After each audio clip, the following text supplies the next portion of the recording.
Moving Iron Podcast is proud to be part of the Global Ag Network. The network is going live soon, so check out globalagnetwork.com for more details and updates. Now on to the show. Moving iron in the 21st century. Hard-working people working hard for you and me. Moving iron time and time again. Through the years you'll find us here. Moving iron. Hello and welcome to Moving Iron Podcast number 125. This week my guest is Alan Hoskins. He's kind of a reoccurring guest on here, and I really enjoy him coming on.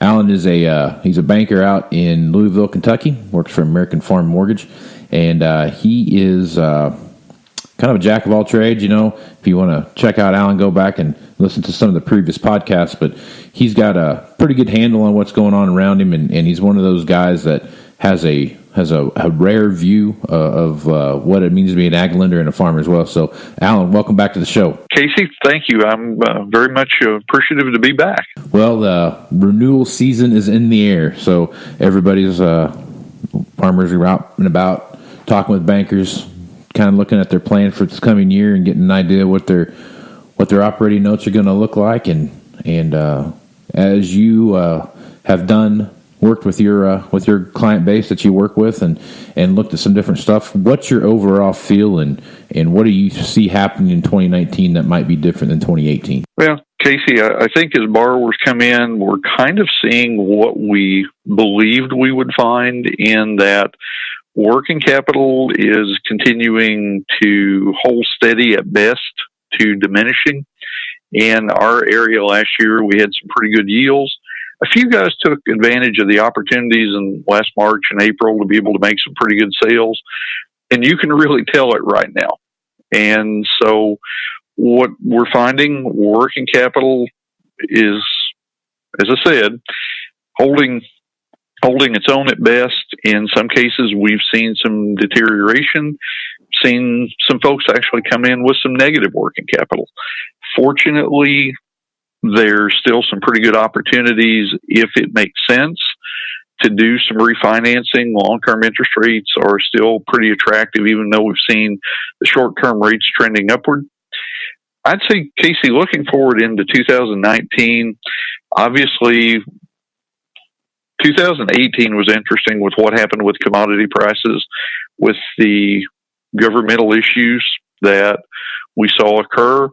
None of us know what to expect in 2019, but I think it's placed everybody a little bit on more of a heightened awareness of the importance of having that written marketing plan, knowing your cost of production, and when the profitable selling opportunities come about, making sure that they get some sales on the books to help them feel a little more comfortable as the markets continue to be very volatile. One of the things that I this time of the year I get a lot of questions about stuff like this, from whether it be, there's some bankers that reach out every once in a while and ask me some questions, or there might be there's a insurance adjuster or something like that that'll pop up and say, hey, what's the average rate of depreciation on a piece of equipment? And I've never given anyone a straight answer on that, because there isn't an average depreciation on a piece of equipment. It really depends on what you see happening out there as far as supply and demand, right? So the more supply you have, the demand goes down. The more demand you have, less supply you have. So there's going to be some ebbs and flows there. So it really is a piece by piece reaction to that. So I wrote an article for Farm Equipment Magazine here, should be coming out in March, I think.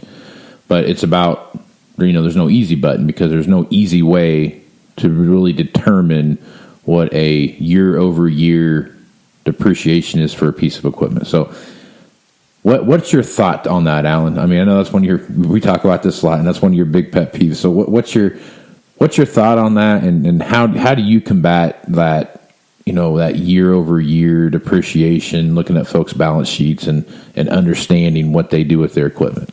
Well, I think, Casey, the first thing that I want to do when I'm sitting down with that borrower is ask them what they think because there are some borrowers out there, there's some farmers out there, Casey, that are pretty well attuned to the changes in the marketplace. Now, I think, unfortunately, those tend to be the exceptions. And Casey, I guess I'll talk a little bit about the banking industry here. I think there's a lot of bankers that could use a pretty good education on what's going on in this equipment market right now. I saw a case recently of where 2014 S680 was on a balance sheet at $400,000. Certainly, that machine, even in pristine condition, with average hours, is worth nowhere near that figure. And I think it's a good opportunity for me personally, when a farmer has their balance sheet and we do the detailed machinery and equipment listing, which I think is an absolute must. It's a great opportunity for me to listen to what they think is going on in the marketplace. But more importantly, I want to use that machinery and equipment list to have a discussion with them about, guys, what are you thinking over the next 12 months, 36 months, 60 months, 72 months? What do you see on this list that you're going to need to update? And let's talk about that. Let's figure out how we factor it into the cash flow. And let's not get surprised by things, but also, even with what we're seeing in the marketplace today, Casey, I think it's a great time to look at opportunities that are in the marketplace. So I guess I probably view it a little differently than a lot of ag bankers, but to me, it's really important to have that discussion with that borrower, understand what they're thinking, and then let's have a meaningful discussion about what you think you want to do with some of your major items here over the next 1, 3, or 5 years.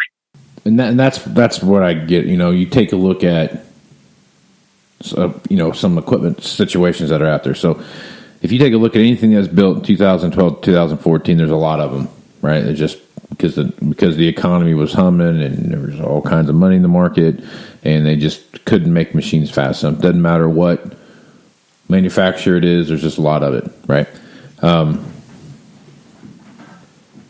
That's the equipment that I have the most concern about when I look at what's going on, simply because of it's all about the same equipment. It's all about the same number of hours.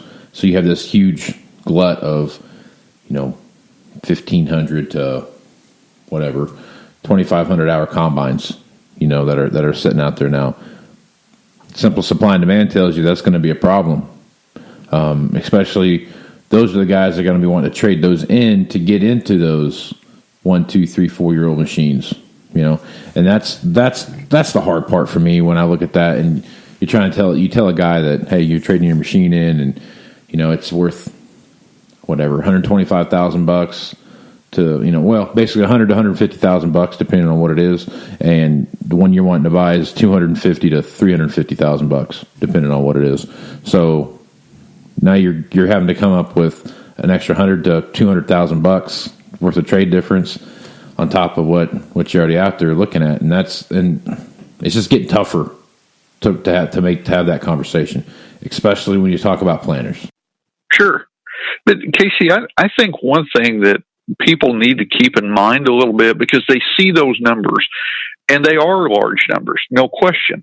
But if you look at the fact, say you've got a guy that's got a 2014 S680, and he wants to trade for a 2019 S780, he's not just trading iron, he's trading technology.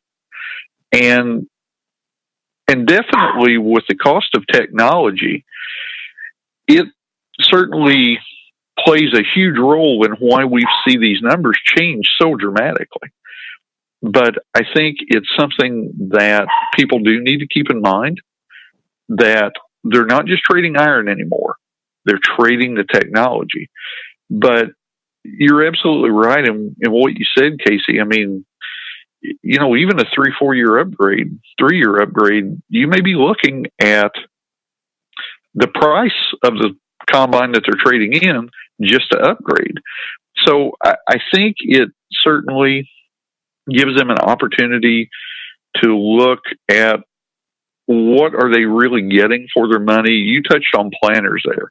I think planters are probably an even better illustration than combines, because when you look at the technology that can be utilized on a planter that has a little bit of age on it, I think that's where they've got to really look at, what are we accomplishing with our trade? Do we have metal fatigue? Do we need better singulation? What's the real reason we're wanting to trade planters? And I think when they know those type things, Casey, that's where they go back to their lenders and say, look, let's talk about the reason for the trade, not just the trade. Because there's a return on investment opportunity available both in the planter and the combine that typically aren't there with, tillage equipment or something of that nature. So I think it used to be that when people traded equipment, it was basically an equipment trade, and today it is nowhere near that. That is one of the biggest, probably overarching things is that for the folks that in 2013, 2014, 2012 that got that new piece, and then when they were either doing a 2-year trade cycle or a 1-year trade cycle or whatever that trade cycle might have been, when they skipped 5 whole model years. And then they're trying to get back into the marketplace. It's a tough. It's not like they don't know. You know what I mean? I think it's more widely accepted now. The price of equipment is what it is now, more than it's ever been through this whole down cycle. The hard part is it's the. I think a lot of it is the justification to the lender when you go talk to them, and I think that's where they're looking at balance sheets. They're looking at equity positions. They're looking at ratios and all these different things that play into that.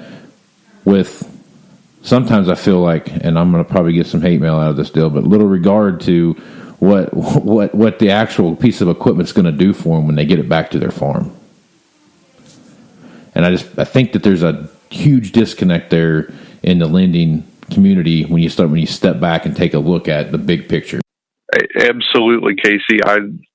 I agree with you. In fact, one of the things that I think farmers probably could be a little more proactive about is when they get ready to go in and have that conversation about if they're wanting to finance a combine purchase or a planter trade, before they tell the banker what they're wanting, I think it'd be great to ask the banker, what are the banker's thoughts? When the banker looks at their machinery and equipment list and looks at their number of acres and they tell them the type of hours, I think getting the feedback from the banker before they start talking about what they want, I think is a great segue to allow them to understand what knowledge their bank has about what they're wanting to do. Because unfortunately, Casey, it's not just they're looking for a loan, but in many cases, they're having to educate that banker.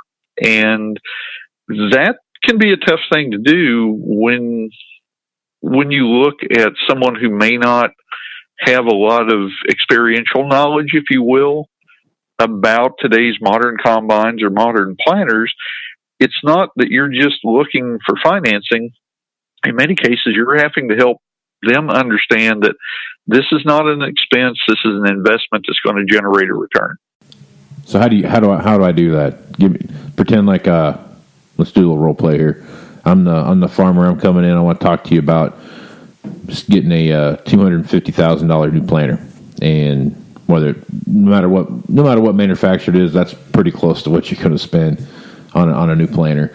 And the one I'm trading in is worth $50,000. So we're looking at a $200,000 trade difference. Now I can sit there and I can tell you John Q. Banker over here all day long the benefits of having better emergence, better singulation, better in furrow fertilization, or whatever that might be.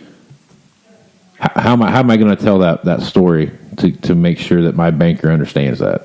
Sure. Well, I think, Casey, a great way to start that out would be asking the banker, as you've had other customers trade planters, what are the benefits that you've seen your other customers get? And see what kind of response you get from the banker. Because if the response you get is, we've seen other customers that because of the improved singulation, they're getting a more emergent crop, getting more even crop.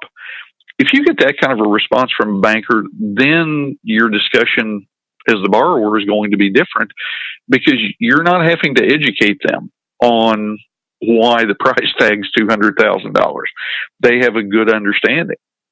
But if that banker says, I really don't know that much about the planters today, then unfortunately, Casey, it's probably going to be a little more of an elongated conversation where the producer is going to need to spend a little time in helping the banker, unfortunately, understand some basic agronomics, as well as some basic knowledge about what this machine actually does. So I think asking the banker what they've seen others do, asking the banker what kind of residual value are you seeing some planters have when people sell them or when they trade, just finding out what that banker's knowledge is. And it's not trying to be critical of the banker or make them feel uncomfortable, but as the borrower, you have to be able to understand the knowledge level of the person that you're dealing with in order to figure out the best way to have the conversation with them. Because I don't think, Casey, bankers sit there and look for opportunities to say no, but many times they may not understand the benefits that the person is asking them to recognize that will occur because they're going to make this trade. So I think that's why asking those questions is a good way to start the conversation. That makes a lot of sense. I mean, there's a lot of things about, we sit down and talk about equipment, and we talk about the different aspects of the equipment, and especially when it comes to technology and what it can do and what it can't do. There's a lot of folks that we talk to about that, especially when you're looking at outside of the industry, right? If they're not from of some kind of agronomical background of or some kind of agri business type thing, we start talking about these different words, they may or may not even know. The ag lender you're working with might not have any idea what farming even, how to even go out and plant anything or grow up on a farm or anything like that. And you're seeing more and more of that just because of, just the trend. 1% of the population farms right now, so it's, I tell you, there's not that many people that are going to go back into some level of that field. And Casey, that over the past few years, I've heard a lot of people ask, are we going to repeat the 1980s? Well, on a bigger picture, I don't have any clue about that. But one of the things that I'll tell you that I believe is drastically different today than the 1980s, you go back to the 1980s and you had ag lenders that were pretty darn strong in understanding agriculture. Their finance knowledge, candidly, in many cases, was less than their agricultural knowledge. In today's world, exactly what you said is true. You look at the number of people on farms, we see the inverse today in ag lending. We see a lot of people coming into ag lending that are really, really skilled and knowledgeable in finance, but Casey, they don't understand agriculture the way that they did in the 1980s. So that's a big difference. And, Casey, here's another thing that I kind of think. It's become expected that farmers need to know the ratios and they need to understand the financial aspect of it today. That's the banker's expectation. Well, what about the customer's expectation that the banker does likewise? Because if I'm going to ask a producer to become more knowledgeable about the finance, shouldn't the same expectation be held for me that I become more knowledgeable? Look at it this way. Machinery and equipment today, in many cases, can make up a third to as much as a half of a producer's equity. That's a huge number in today's world. Shouldn't that banker have some basic knowledge about a number that large? Yeah, you would think so. You think, well, just from an asset protection perspective, I'm not asking them to be a full-blown product specialist when it comes to talking about a combine or something like that, but they need to have the basic understanding of whether it be a case, deer, AGCO, whatever it might be, what the technology is that's in that machine that gives it the edge to go on to the next level. We are in midway through February now. We're gonna have about maybe 10 days left. About the first quarter of the year is kind of wrapping up. We're taking a look at what's going on. How do you think 19 is going to be any different than 18? Because when I look out there right now, barring something happen with China or something, some sort of weather event taking place or something like that, I don't see that. I really see 19 being a carbon copy of 18, to be real honest with you. Well, Casey, as we sit here today, if you look at commodity prices, or at least in our area, in contrast to the selling opportunity that we had last March, the numbers just aren't as high yet.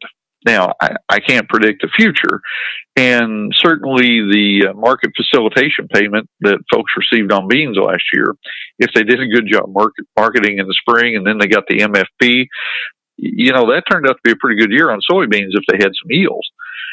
The thing, Casey, that I kind of wonder, with where we are on commodity prices right now, if we have trend line average yields, the margins are pretty darn tight.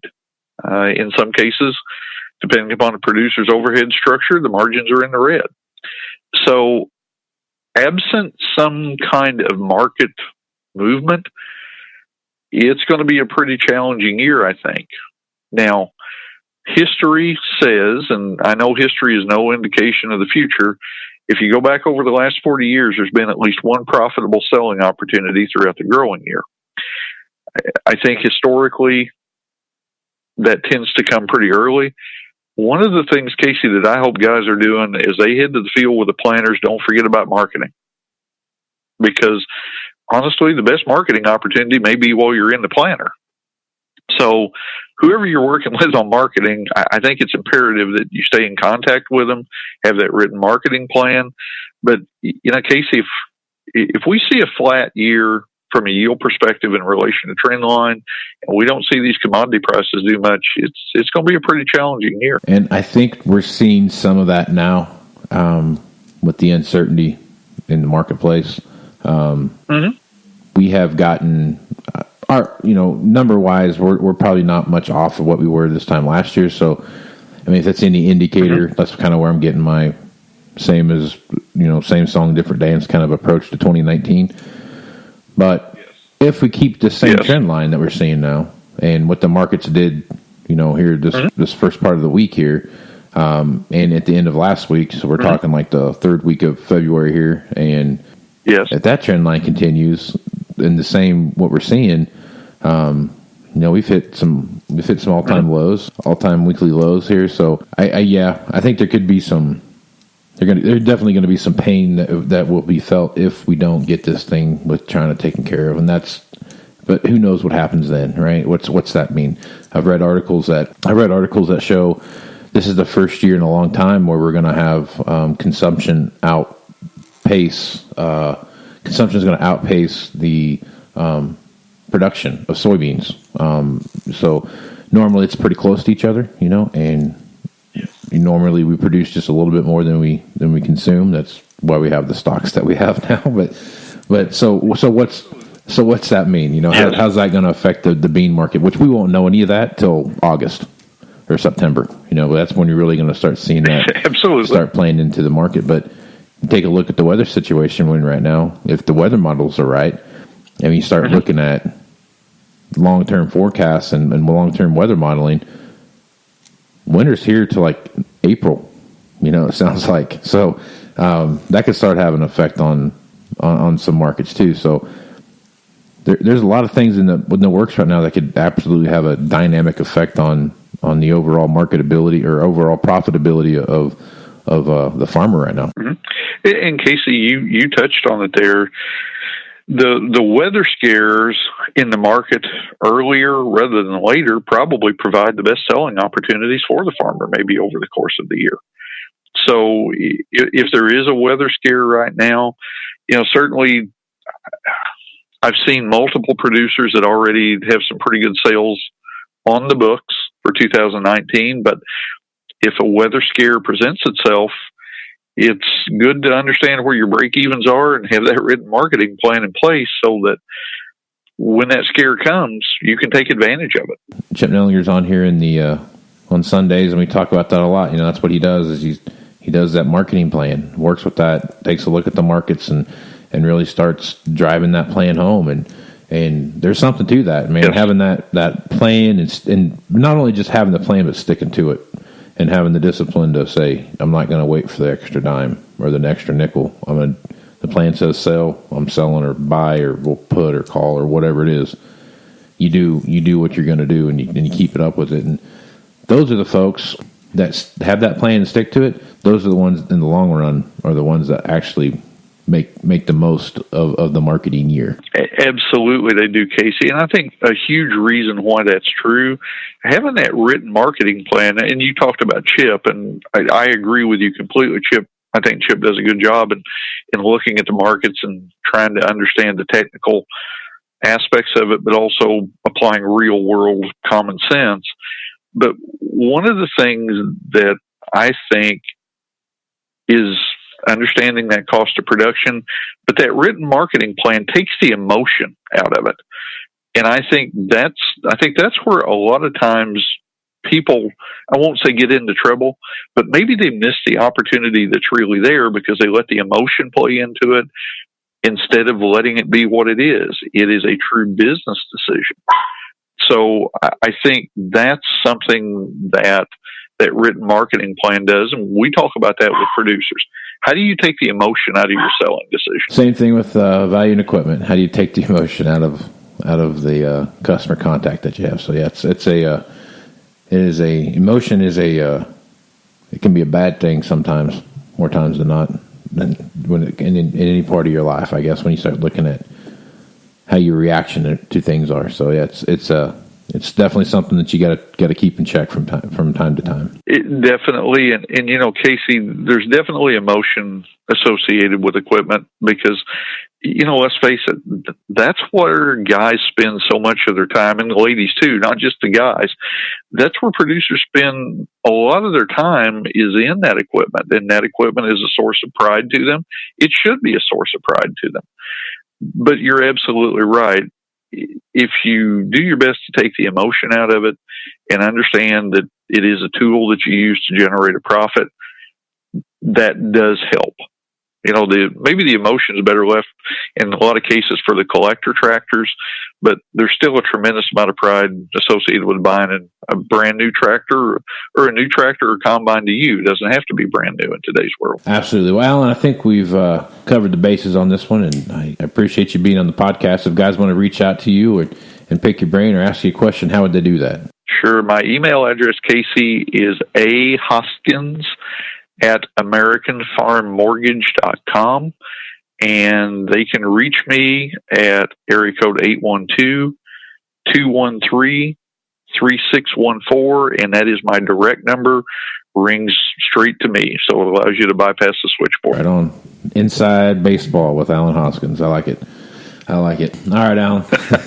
Well, buddy, I appreciate you being on, and we'll catch you next time, man. Casey, thanks for the opportunity. I really appreciate it. Well, that's going to do it for this edition of the Moving Iron Podcast. Remember, if you want to continue any of these conversations, you can hit me up on Facebook, Twitter, or Instagram at Moving Iron LLC. You can also send me an email at movingironpodcast@movingironpodcast.com. You can also visit the Moving Iron Podcast YouTube channel. Here you can find Morning Market Roundup with Chip Nellinger and Angie Setzer. Also, Tax Moves with Glenn Birnbaum. Moving Iron Podcast is proud to be part of the Global Ag Network. The network is going live soon, so check out globalagnetwork.com for more details and updates. You'll be able to hear Dryline Farmer Podcast, Girls Talk Ag, the Topsoil Podcast, Ag News Daily, Working Cows, Heifer Please, Throwback Iron, and Ask Agnes. Please visit movingironllc.com. Here you can find information, details, and updates for the 2019 Moving Iron Summit in Nashville, Tennessee. If you'd like to support the podcast, you can leave a review and subscribe at your favorite podcasting platform. And you can find this podcast on iTunes, Google Play, Stitcher Radio, TuneIn Radio, and SoundCloud. So until next time, let's go move some iron. This is Casey Seymour. Out. Moving iron in the 21st century.